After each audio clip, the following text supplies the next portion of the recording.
Okay, we have Kansas State, Texas. Let's go to Nichols. We'll get rid of the Pacific Gonzaga's will win that one. But let's go to. We'll go to the Southland first round. Then we'll go to the American quarter, or possibly the Summit semi. But the Summit semi is at half. The second Summit women's and the Summit men's semis are not going to be shown on TV. You think that they might, like some of these conferences, will show you the Summit men? Well, they'll move it so the men's can get more coverage than the women's. But in this case, they're not doing that. They're moving so because the Coastal Athletic Association, the men's semis are on CBS Sports Network, and the women's summits we're not usually in ESPN for the or ESPN 2, ESPN for the women, or CBS Sports Network's their deal because they disbanded ESPN Plus and made their own streaming service and went to CBS Sports Network. Usually CBS Sports Network has all those conferences.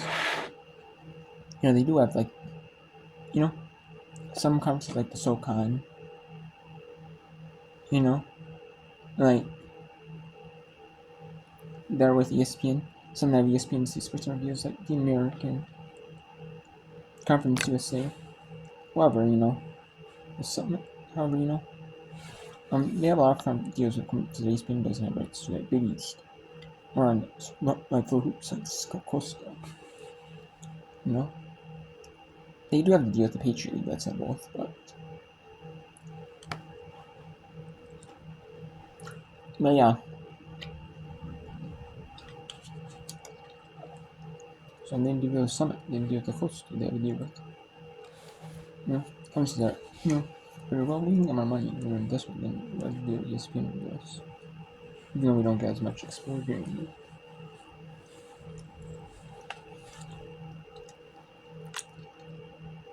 So let's go to the Summit. Or let's go to the Southland first one. This final first round. 6 seconds remaining. Erica Pryor, a deep three.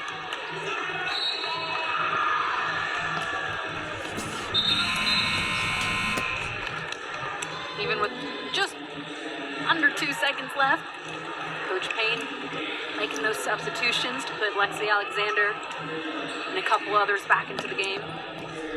Erica Pryor will go the full 40 minutes in her final collegiate game. And Nichols is up on UT. Nichols beat Norman, 75. Is it 75, 66 or something? I can't remember. Either that is a huge win for Nichols as they move on to the second round. Keep their season in New Orleans season end, as they will not get any invites to tournaments as they're under 500. Usually under 500 teams when you make it to WBI before this the WBIT.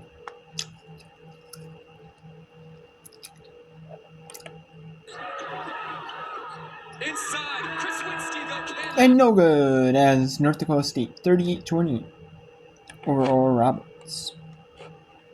Okay, so we have 2 games on currently here. Alright, we have Pacific at Gonzaga as a blowout, but we have South Florida at UTSA. We have Oral Roberts at North Dakota State, but that is in TV. And Idaho at Montana is starting. However, that is just about to be started. And then tonight we have a bunch.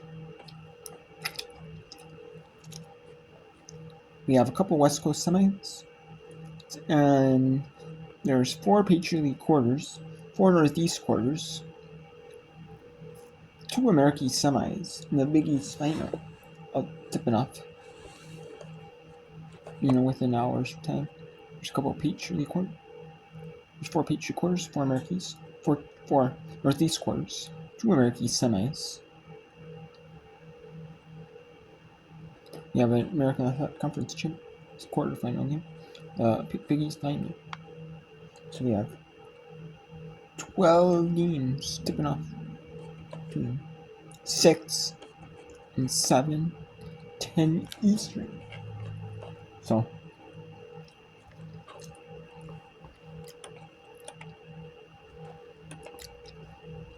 let's go to us American Championship, the quarterfinal round, as the number 5 seeded South Florida Bulls are taking on the 4th seeded UTSA Roadrunners. South Florida is 19-13 Canadian Conference. They have the better overall record as they played 3 more games this season, but UTSA is the 4 though.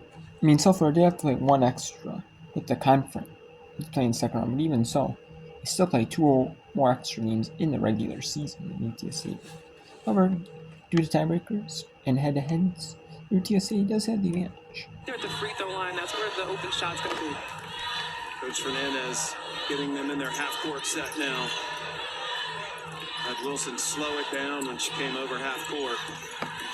Rito, yeah, that's a foul on Udo. She had her hand on her the whole way. Second foul on Udo. And I like that aggressive attack by Rito. The mismatch there, attack the hip of the big and draw the contact. Out of bounds for South Florida. Wilson gets it into Levy. Levy, catch and shoot and score. Yeah, Levy's feeling herself. Takes no time to get the shot up. 9 points for Levy, all in this quarter. And it's a 6-point USF lead.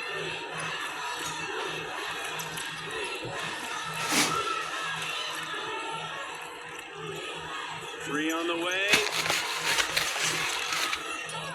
Jenkins battles and scores. That ends a scoring drought of over 2 minutes and a timeout taken by UTSA. So we'll take a break as well. Under 2 minutes to play in the third quarter. Roll up to Easter with fast and easy drive-up. You wanna see? Let's go. Doing this naturally. Gonna be a fantasy. Okay, so we only have 1 game on currently here, as South Florida won the South Florida UTSA game intermediate after a call-out time moment. So we have the number 6 seeded Idaho Mandos taking on the 3 seed Montana Grizzlies. And this is interesting, in this tournament, how they did. As 5 and 8 had as 7-10 played in the first round, 8-9 played. But then the winners of those games played the top 2 seeds, but the winners of the second round game got us by the semis. Playing the second round, then playing the semis. Instead of doing where 7-10 plays, 8-9 plays in the first round, then you could have 5 and 6 play in the second round, and then 3-4 play in the quarters, and then 1-2 play in the semis. So they have an interesting approach where the second round is 1-2, and then they get divided semis. So all teams are playing 3 games minimum. Or just, are you going to play 3 in 3 days? Or are you going to play 3 in 4 days? Or you could play 4 and 5 if there happens to be upset. It really just favors the top 2 teams. I mean, it also favors 3, 4, 5, and 6 though, as they get double buys as well. So really, I mean, the 1 and 2, except 1 and 2 don't get an extra day of rest between their games though. Their opponents are coming off a play day though, so that's fair. I'm just a slight bit though. I mean, it seems kind of odd. But, you know, some of these counters, what they do is odd. But, you know, whatever, though, I guess. You know?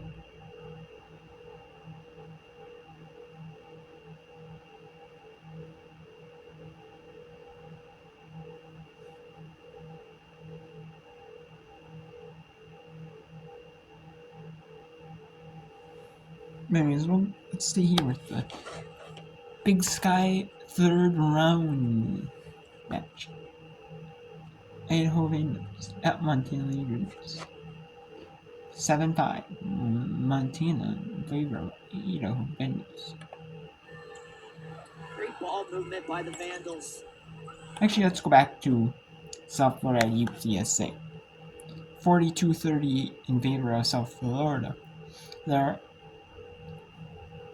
are not a lot of games on right now. It's more of just, you know, the quarters are playing on right now, or the women's teams are playing right now, and the men are playing later.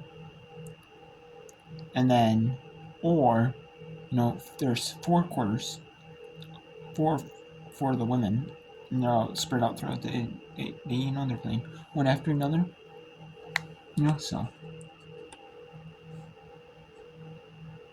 But tonight, obviously, we have the Peach League quarters, the Northeast quarters, which are all played at the same time, and the Peach League quarters. There's 2 at one time and 2 at another. You know, the teams that, you know, are playing each other, you know, in the semifinals, they're going to be playing each other in the semis. You know, they will start at the same time, so you can't get Sky Advantage live, you know. You can't, one who finished it early can't watch the second game. You don't get a little bit of, you know what I mean?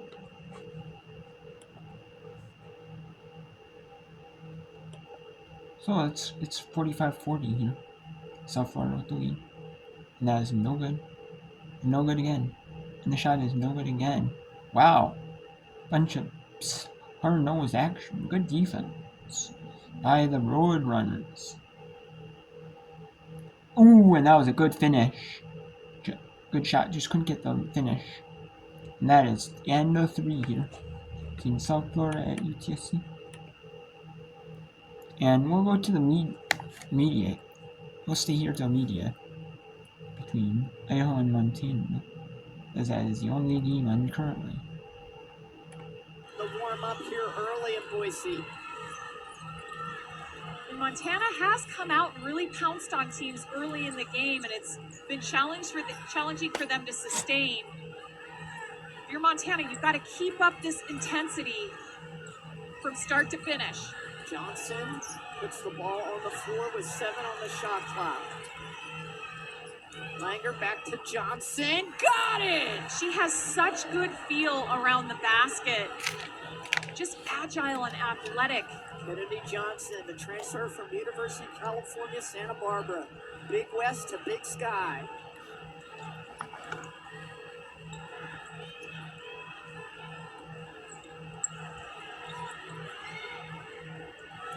Earlier today, Montana State surviving and advancing over Northern Colorado, 47-44 in overtime. They will face Eastern Washington. The winner of this game faces Northern Arizona.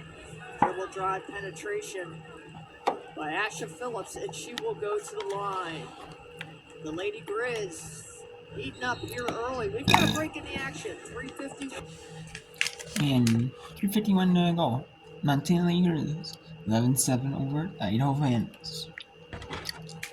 And it is a good game. Obviously, the winner plays in the semis against the 2 seed Northern Idaho, or Northern Idaho, Northern Arizona. 1 seed is Eastern Washington, and they have to play Northern Colorado. So, and let's go to, there's really only 1 game on right now. It is the beginning of Kansas State, Texas. There's a bit of law on the action right now. No medias. Medias.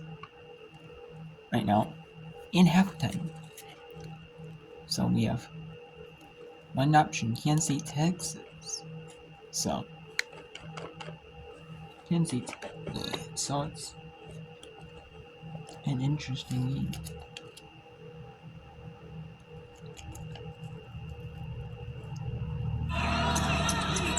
Texas with the win over Kansas yesterday, 76-60. Kansas State got the victory over West Virginia, and Jones able to score on the first play. Serena Sundell, we talked about the point guard, Briley and Jalen Glenn, the twins, Gabby Gregory in her final year, and Aoka Lee just named to the Wooden List top 15 today as she gets the first basket for the Wildcats. As we look at the Longhorns, Shea Holly and Gonzalez have had some tough game shooting this year. We'll see how today goes against the different looks from Kansas State. Holly misses that. Shea Holly played 40 minutes in the first matchup between these two, also in the second. No points in either game. Pretty shocking. It's very shocking because Shea Holly is a baller, and she showed that the other day in their game against Kansas. Jalen Glenn off the mark there, but Jeff Mitty wants her to be aggressive today. He said, we're a better team. Okay, so Kansas. Both these teams are obviously going to make the NCAA tournament. But this game is interesting in that can Texas, they are the number 5 team. Can they improve, be number 4 overall, in the rankings? Can they improve, We will see here. Stanford is number 4 here. That lost to USC. So, can they improve to can Texas be the number 1 host? We'll see, we'll see if they can maybe win this thing, possibly. And host, I don't know. Or get number 1. They're a host no matter what. Can they get number 1 seed? You got some other teams, that fell. Like Oregon State, had a good showing over Colorado. And they made it to the semis, which is pretty good, obviously.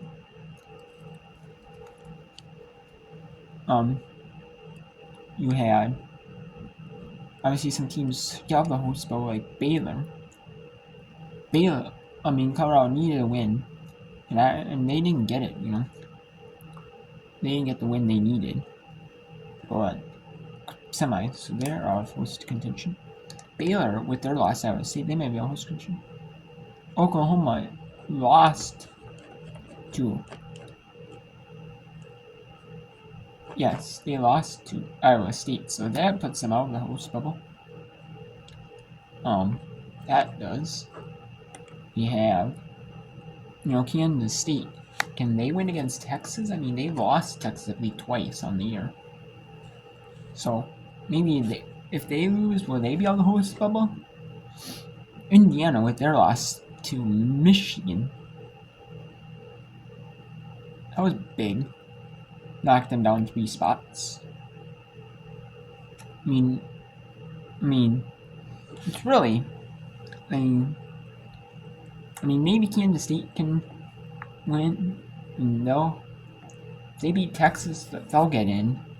Just by making the final, I'm guessing. I'm assuming because they're a big ranked win over Texas. However, would that knock Indiana out?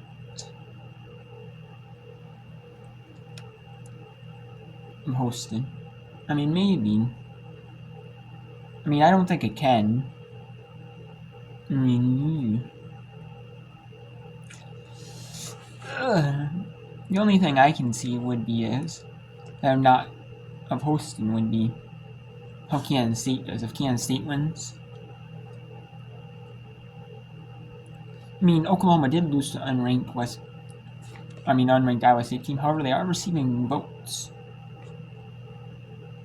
So Kansas State's loss is not as bad as Oklahoma's loss.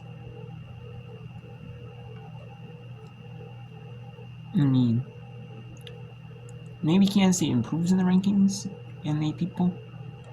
I mean, there's gonna be no A people next week. Obviously, maybe there might be for a tournament, but I mean, it's really just hosting. I mean, this is tough because you got maybe Kansas State proving up. Maybe Kansas State falls.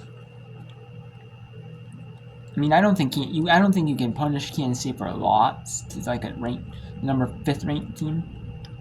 The only thing that would do is maybe push Texas up to the 1 line and push Stanford down. That might be the only thing that does. You know, if Texas, and then it depends because if Texas beats Iowa State in the final, I mean they could be 4, but if they win again, Kansas State but lose to Iowa State, does that put them as a 1? Does that put them as a 1 still? Does that put them as a 2? Things to think about, you know.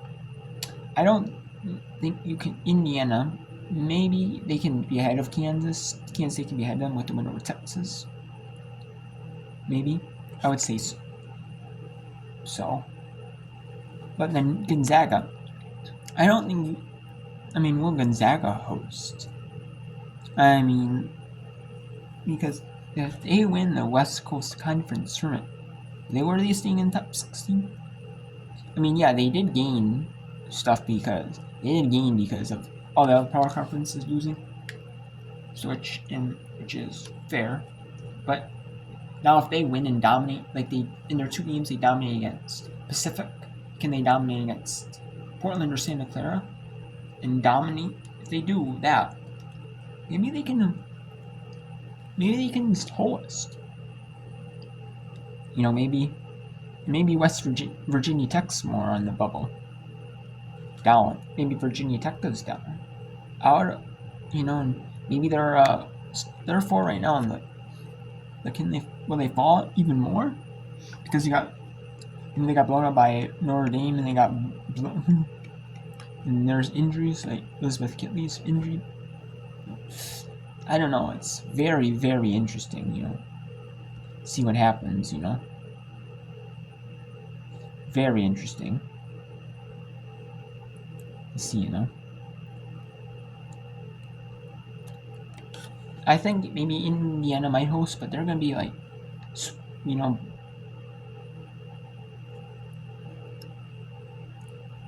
I mean, Oklahoma's. I mean, this is after their win over 17, because that's after win over in the quarters too. So, Oklahoma, but Indiana, you know, so.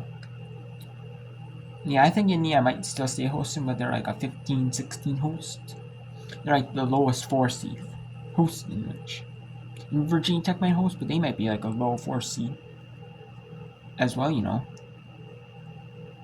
14-15. I could see them being a 14-15. Maybe Kansas State leapfrogs Virginia Tech in Indiana with the win over Texas. Maybe. I could see that. So, we'll see so. Well, let's go back to other action here, as we have to take a look at some of the scores from earlier too. Nichols beat New Orleans 73-66. Number 14 Gonzaga beat Pacific 72-61. They were in control for most of it till the end, and they can see that, you know, maybe just resting with some players. 83-35, number 20 UNLV beat Fresno State. Could UNLV just dominate like they are? Could they be a host?